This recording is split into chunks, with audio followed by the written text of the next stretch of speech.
नमस्कार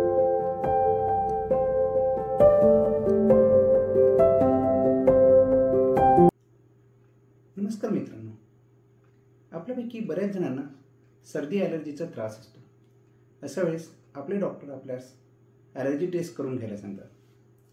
ही allergy taste म्हणजे तरी काय, ही कशी करतात, त्याचे फायदे कोणते आणि टेस्टसाठी कोणती काळजी घ्यावी, असे अनेक प्रश्न आपल्या मनात उद्भवतात.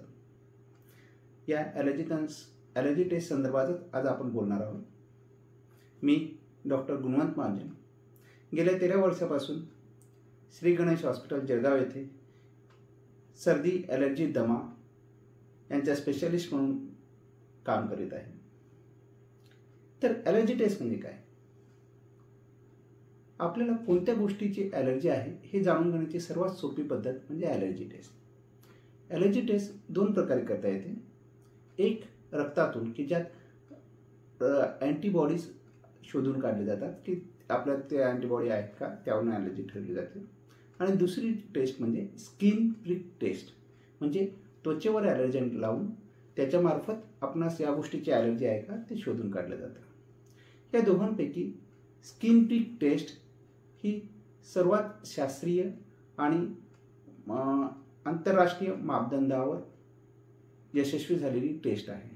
म्हणून स्किन प्रिक टेस्ट हीच टेस्ट ॲलर्जी टेस्टसाठी सर्वात चांगली मानली जाते. या टेस्टमध्ये करतात काय, तर ॲलर्जंट हे असे ॲलर्जंट असतात बघा. हे ॲलर्जंट याचा एक पेशंटच्या डिटेल हिस्ट्रीनुसार कोणत्या गोष्टींची ॲलर्जी असू शकते असं ठरवलं जाते आणि त्या ॲलर्जनचा एक थेंब असा हातावर लावला जातो. त्यानंतर एका सिंपलसे निडल वाटे त्या थेंबाच्या ठिकाणी प्रिक करून त्या ॲलर्जनचा सूक्ष्म भाग आपल्या स्किनमध्ये पाठवला जातो आणि एक 15 ते 20 मिनिटानंतर त्या ठिकाणी निरीक्षण केले जाते. कोणत्या ठिकाणी रिॲक्शन आली त्यावरून ठरतं तुम्हाला कोणत्या गोष्टीची ॲलर्जी आहे आणि रिॲक्शन किती प्रमाणात आहे त्यावरून ॲलर्जीचं ग्रेडिंग करतात, ग्रेड 1 to 4. आता ही टेस्ट अत्यंत सोपी आहे आणि या टेस्टमध्ये प्रत्यक्ष ॲलर्जंट असे लावलेले असल्यावर तिथे आपण प्रिक करत असल्यामुळे कोणत्या गोष्टीची ॲलर्जी आहे कोणत्या गोष्टीची नाही सरळ कळतं. तसंच या ठिकाणी प्रिक करत असताना जी निडल वापरली जाते ती अत्यंत सूक्ष्म असते आणि या टेस्टमध्ये आपण स्किनचे जे 5 लेयर्स असतात त्यापैकी फक्त 2 लेअरपर्यंत आपण पोहोचत असतो. त्यामुळे रक्त येण्याचा, जास्त दुखण्याचा असा काहीही संभव नसतो. ॲक्च्युली याचं दुखणं म्हणजे फक्त एखादा मच्छर, डास आपल्याला चावतो तेवढं त्याचं दुखणं असतं, बाकी त्या व्यतिरिक्त काही नाही. त्यामुळे भीती वाटण्याचं कारण नाही. एक 7-8 वयाच्या पुढच्या सर्व मुलांमध्ये देखील ही टेस्ट करता येते. आता ॲलर्जी टेस्ट सर्वांसाठीच गरजेची आहे का, तर नाही. ज्यांना किरकोळ सर्दीचा त्रास आहे त्यांच्यासाठी आपण ॲलर्जी टेस्टचे सजेस्ट नाही करत. सिंपल मेडिकेशनने ती मॅनेज करता येते. पण ज्यांना सर्दीचा त्रास वारंवार होतो, औषधं बंद केले की लगेच त्रास होऊन येतो, अशा रुग्णांनी ॲलर्जी टेस्ट करून घ्यावी. तसेच ज्यांना खाजचा त्रास होतो, अंगावर सतत सर्व अंगावर खाज येते, लाल चट्टे पडतात, ददोळे येतात किंवा ओठ सुजून जातात, अशा रुग्णांना ॲलर्जी टेस्टने नक्कीच फायदा होतो. त्यात निदान होतं कोणत्या गोष्टीची नेमकी ॲलर्जी आहे. तर अशा रुग्णांसाठी आम्ही ॲलर्जी टेस्ट सजेस्ट करतो.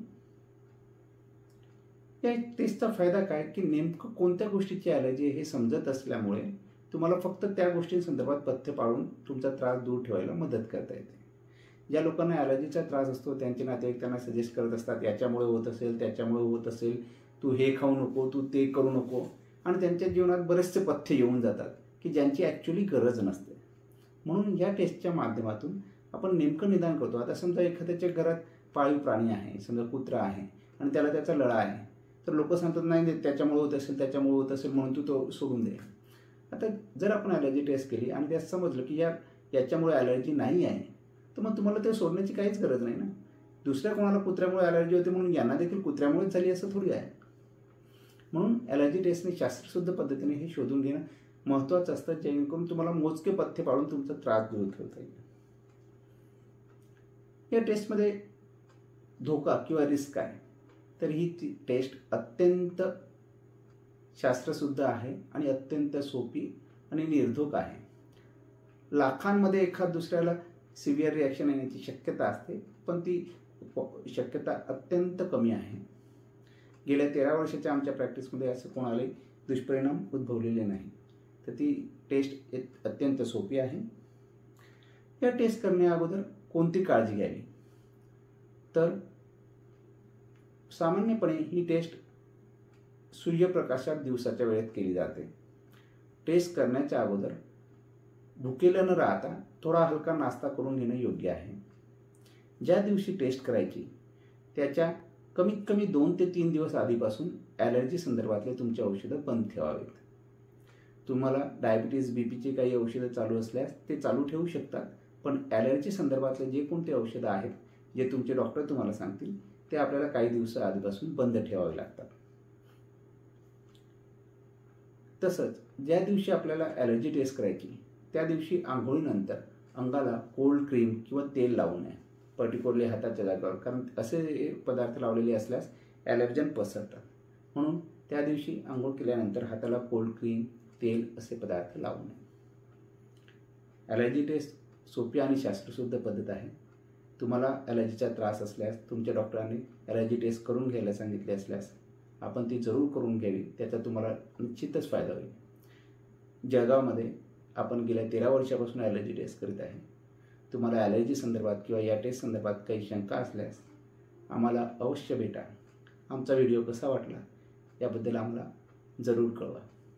नमस्कार.